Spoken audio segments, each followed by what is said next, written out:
escalated on the 28th of February 2026. The Strait of Hormuz, one of the world's most important oil supply routes, through which nearly 1/5 or 20% of global oil passes every day, has experienced major disruption. This has created one of the largest global oil supply shocks in modern history.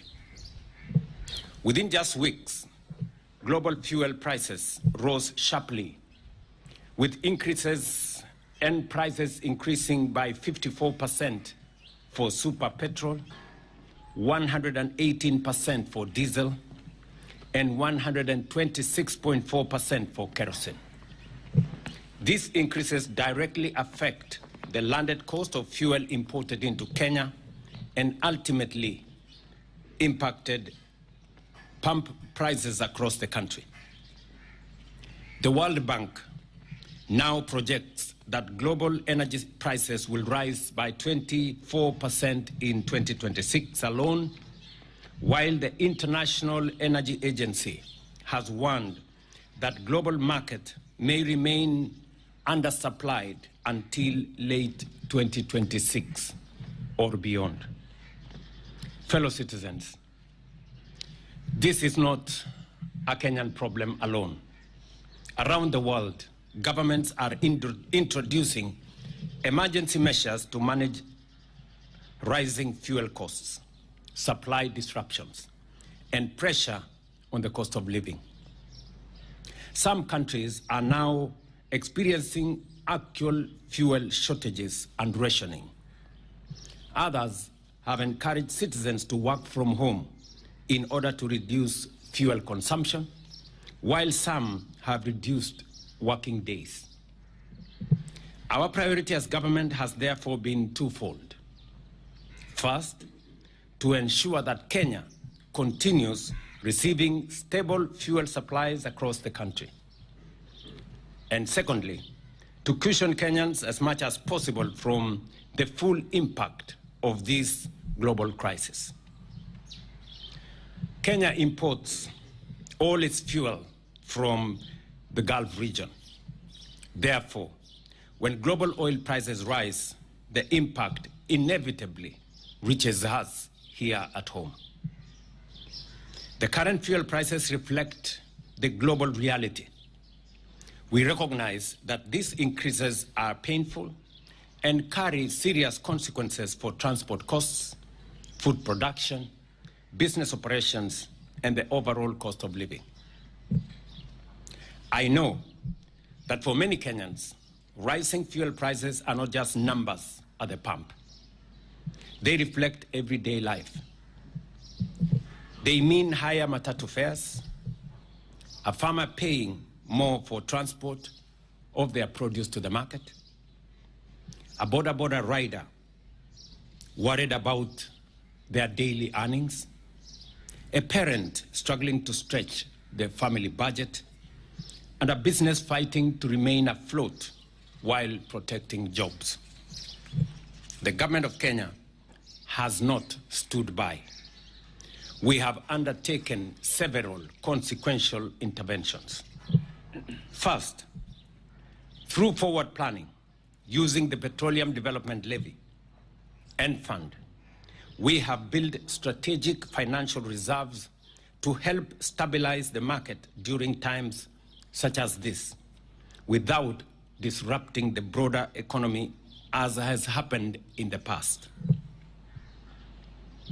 To cushion consumers from the sharp rise in global oil prices, the government has used the Petroleum Development Fund to stabilize fuel prices. In the last two pricing cycles alone, that is April, May, and May-June 2026, the government has utilized 13.7 billion to cushion consumers. Secondly, working with Parliament, we have reduced VAT on petroleum products from 16% to 8%, foregoing Kenya shillings 14.4 billion in tax revenue in order to reduce pressure on Kenyan families and businesses. In the April-May 2026 pricing cycle, the government utilized Kenya shilling 6 billion in fuel stabilization and also forwent 6.41 billion in VAT revenue. In total, the government spent 12.45 billion on stabilizing during that cycle. That is April-May. We have spent a total of 12.45 billion to stabilize fuel prices. Because of this intervention, super petrol prices were reduced by 19 shillings and 67 cents, diesel reduced by Kenya shillings 40.25 per litre, and kerosene was reduced by Kenya shillings 115 per litre. Similarly, during the May-June 2026 pricing cycle, the government utilized another 7.7 billion for stabilization and forwent 8 billion shillings in VAT revenue.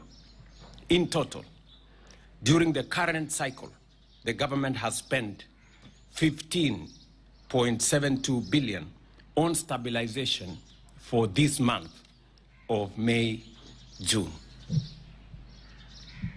As a result, super petrol prices were reduced by 15.87 shillings per litre, diesel reduced by 44.89 shillings per litre, and kerosene reduced by 78 shillings per litre.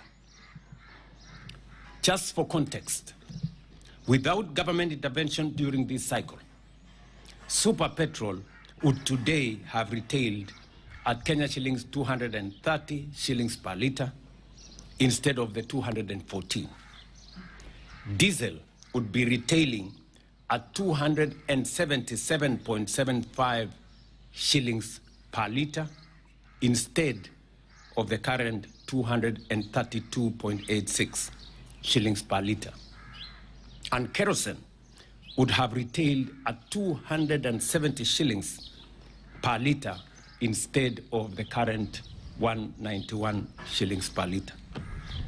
Taken together, across April, May, and May-June 2026 pricing cycles, the government has spent a total of 28.19 billion on fuel price support through direct stabilization measures and tax relief interventions. These interventions have protected millions of Kenyans from even more severe economic hardship. I have further directed, after consultations with the leaders present here from the transport sector, and we had many hours of consultations with them yesterday, I have directed that in the pricing cycle, next pricing cycle, we are going to further reduce the price of diesel by a further 10 shillings for the June-July cycle to help stabilize pump prices and provide additional relief to consumers. Thirdly, through the government-to-government fuel supply framework, we have secured guaranteed fuel supplies despite global supply chain disruptions, ensuring uninterrupted fuel supply availability across the country. The arrangement has stabilized fuel pricing compared to the old spot market system, where prices fluctuated sharply every month. Before the G2G arrangement was introduced in 2023, oil importers faced intense pressure to secure US dollars within short timelines, driving rapid depreciation of the Kenya shilling and threatening fuel supply stability. By easing pressure on foreign exchange demand and ensuring predictable supply terms, the framework has protected the economy during the crisis as the one we have now. Without it, the country's situation, I tell you, would be much worse. And I want you people to talk to oil marketers. They will explain to you the kind of situation that was there in 2022 when we had a crisis like the one we have. Without a guaranteed supply, without the framework we have built, there would be a major crisis of foreign currency and there would be a major crisis of supply. The G2G arrangement has guaranteed supply even when we have disruptions, and has also made it possible for us to pay on terms that does not put pressure on our dollar reserves. I know there are those who are trying to turn this global crisis into politics. People seeking to exploit public pain for political gain, making reckless claims and pretending there are easy options. But leadership requires honesty, not political opportunism or playing populist politics. The reality is that no country can completely escape the global oil shock of this magnitude. Even advanced economies with far greater financial resources than Kenya are facing similar challenges. There are those asking government to remove all taxes and levies on fuel immediately.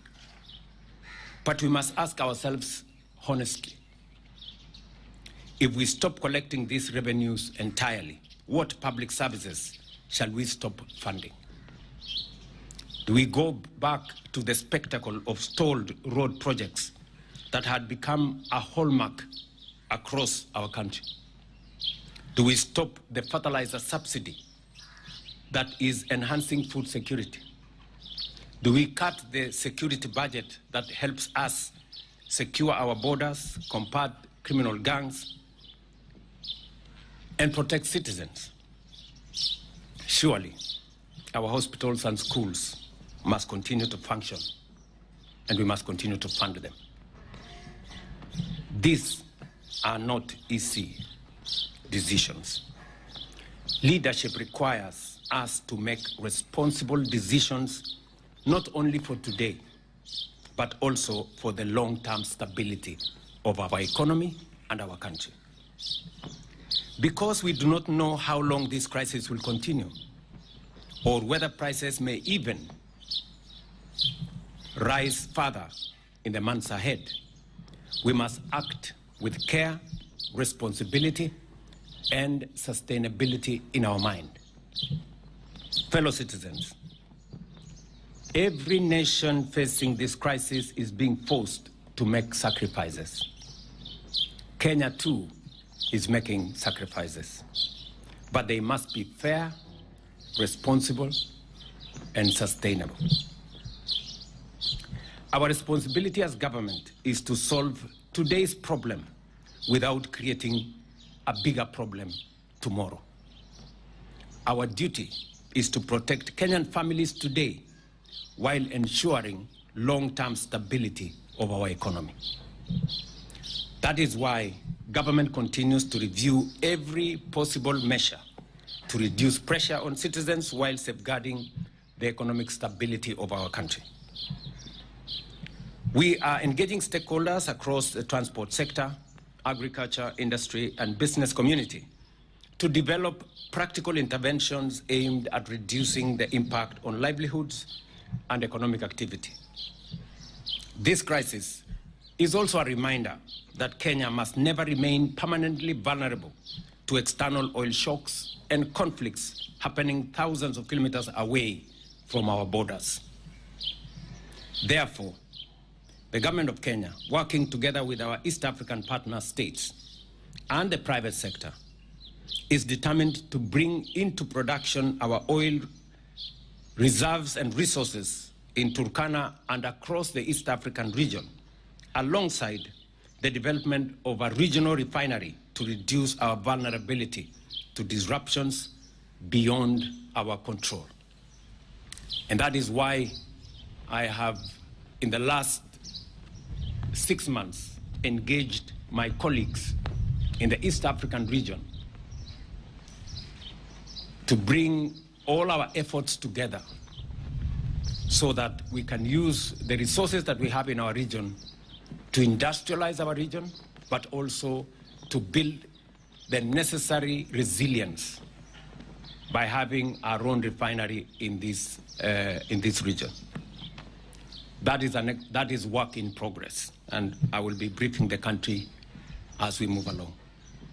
Equally, we are accelerating investments in renewable energy, electric mobility, modern public transport, and energy security infrastructure so that future generations of Kenyans are less exposed to global fuel instability. We must embrace electric vehicles as a first step, and the government has already ordered 3,000 electric vehicles through the Ministry of Interior for use by our security and administration officials. I am also making a declaration that the first 100,000 electric vehicles to be imported into Kenya, whether for public service or private use, will be duty-free, even as we continue to work with private sector for investors in the electric vehicle manufacturing to establish production facilities in Kenya. This is not only about overcoming the current crisis, but also about building a more self-reliant, resilient, and economically secure Kenya for generations ahead. I, however, wish to assure the country that there is no fuel shortage in Kenya. Through the government-to-government framework, under which international oil suppliers are contractually obligated to maintain consistent supply, the government is taking all necessary measures to ensure continued, uninterrupted supply and stability in the market. Fellow citizens, this situation is not permanent. We have overcome many challenges before, including droughts, floods, terrorism, and the COVID-19 pandemic, including other global shocks.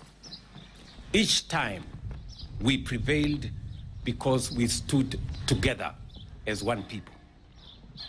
I therefore ask all Kenyans to remain calm, patient, and united. To every mother worried about tomorrow's food prices, every worker wondering how they will afford transport to work, every trader struggling to keep a small business alive, and every young person anxious about the future, I want you to know that the government of Kenya, your government, sees your struggle and stands with you. To our transport operators, drivers, and logistics workers, some of them represented by the leadership here, we hear your concerns. We respect the important role that you play in keeping our economy moving, and we will continue engaging you to find practical solutions. No Kenyan should feel abandoned at this point in time. And so, after extensive consultations with stakeholders across the transport sector, a number of critical concerns and proposals were raised regarding livelihoods, operations, and sustainability of the industry. Consequently, the government has agreed on the following measures. The Ministry of Transport will engage financial institutions and the banking sector to provide a platform for transport operators to address the financial challenges arising from the current crisis, including the possibility of temporary relief on lending terms within the sector.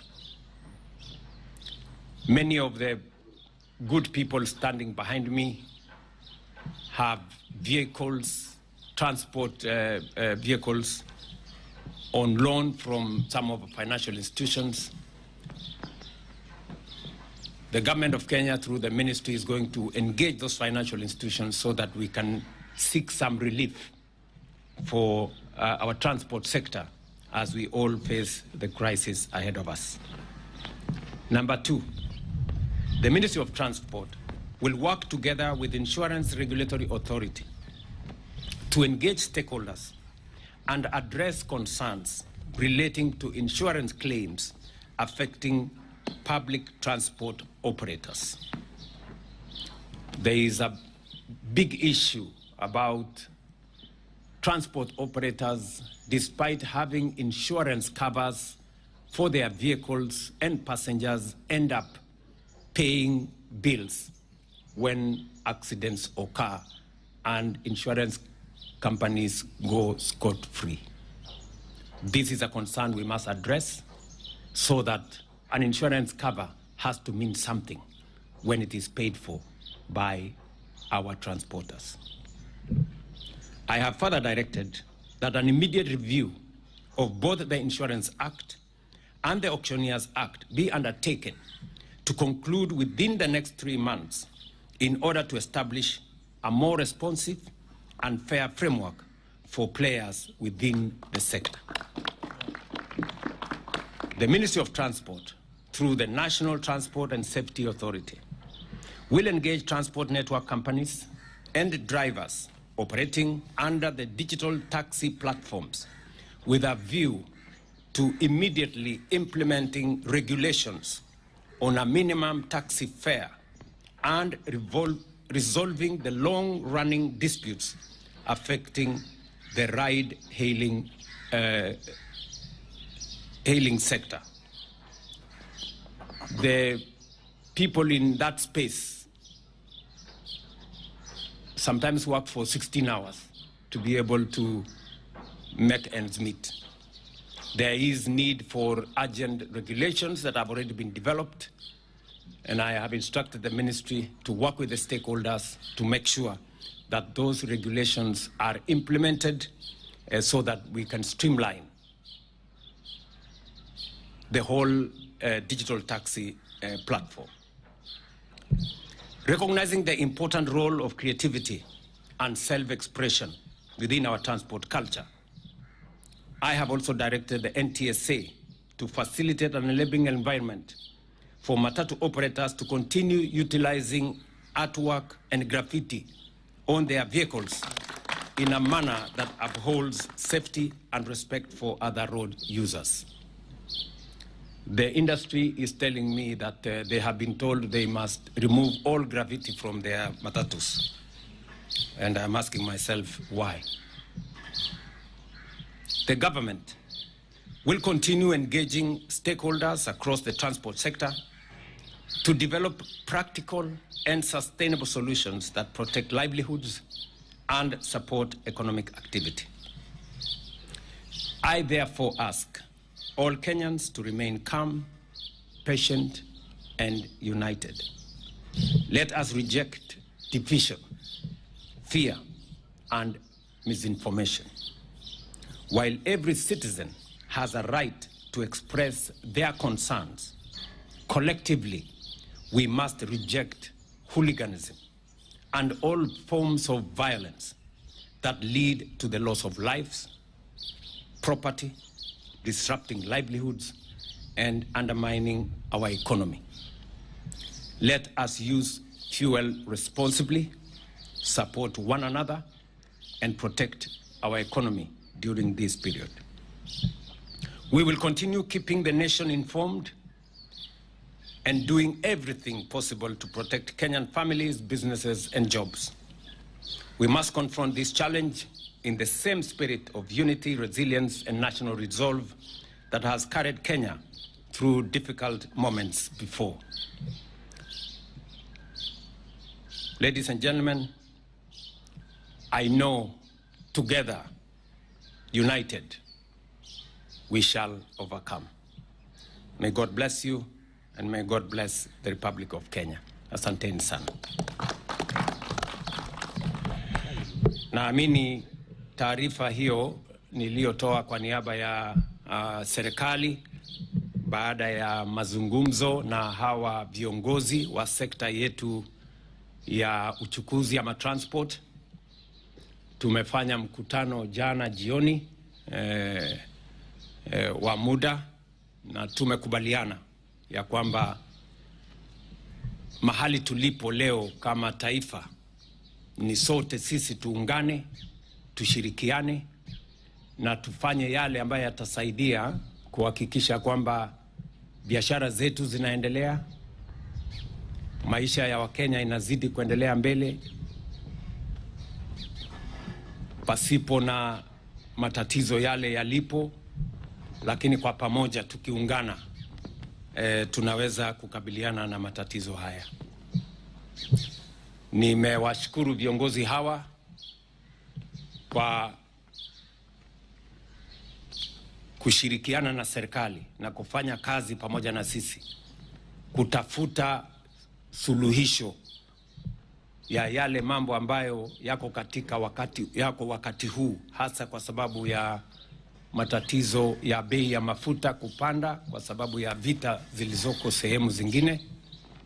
Na nimewashukuru hawa viongozi kwa kujitolea na kuungana pamoja na sisi kutafuta haya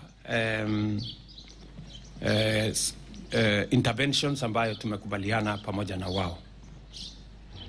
I want to thank the leadership here of the transport sector for their patriotism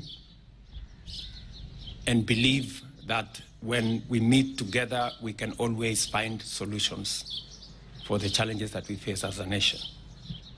And therefore, thank you very much to all you guys, to the ministers who are here, who have engaged on this matter.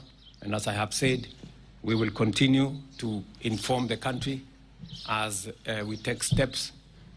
We are also pursuing dialogue and diplomatic means in the international community to try and bring this whole situation to a stop so that we can continue our lives. And we are hopeful that the days to come are going to be better than where we are today. So asanteni sana. Sijui kama ndugu zetu, somebody wants to say something.